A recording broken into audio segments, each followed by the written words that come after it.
on va partir direction Calais où il y a eu ce drame, 27 personnes migrants qui sont mortes dans le naufrage de leur embarcation. On a en ce moment les navires qui tentent de retrouver ou les survivants ou les dépouilles de ceux qui ont péri. Gérald Darmanin est sur place. Boris Johnson déclenche une réunion de crise, mais au fond, on est dans l'hypocrisie la plus totale, Thibault de Montbrial. Hypocrisie absolue. On se demande au nom de quoi, sur quoi la crise dénoncée par Boris Johnson va porter, puisque ce qui se passe, c'est le fruit de leur politique.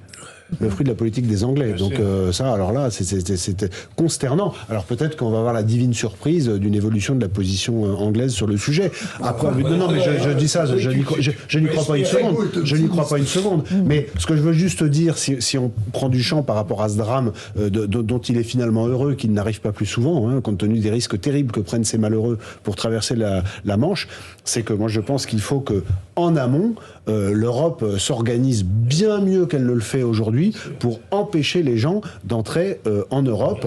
C'est pas le débat du jour, mais on pourra en faire un si vous voulez. J'ai quelques idées et je pense que mais comment, sur alors, ce sujet... Non, mais en deux mots, comment ? Parce qu'il y a des frontières qui sont extrêmement compliquées à tenir en Espagne et en Italie. C'est plus simple, évidemment, en Pologne. Mais il faut les tenir quand même. Attendez, qui n'a pas de littoral. Attendez, la première obligation d'un gouvernement, c'est d'assurer la sécurité de sa population. Donc si on raisonne à l'échelle européenne, la première obligation du gouvernement européen, s'il existait... Il n'y a pas de moyens pour Frontex, on fait comment ? Eh bien, il faut en mettre. Et il faut assumer le fait qu'on fait une politique ferme contre l'immigration clandestine et qu'on empêche les gens de rentrer. On se donne les moyens d'empêcher les gens de rentrer le plus possible.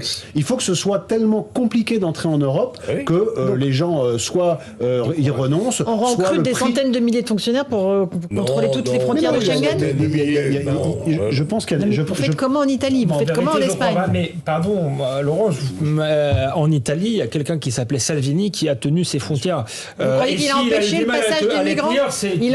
Il a empêché le passage de tous les migrants, sérieusement ? Je sais pas, ça a diminué drastiquement et sa principale difficulté était plutôt de contenir la pression médiatique et des associations que de tenir ses frontières. J'ai une mesure qui coûterait rien, qui ferait économiser de l'argent au gouvernement européen, c'est de stopper l'aide aux associations qui utilisent les moyens des gouvernements européens pour favoriser l'entrée des clandestins sur le territoire européen en allant les chercher aux limites des eaux territoriales. On sait très bien ce qui se passe à la limite des eaux territoriales libyennes. Ce sont des gens qui sont payés avec vos impôts par des subventions versées par les pays et par la Commission européenne pour aller faire rentrer de la manœuvre des migrants. Et Gérald Darmanin rappelait que les passeurs qui font passer ces gens dans la Manche sont britanniques. Oui, qui sont sur le sol français.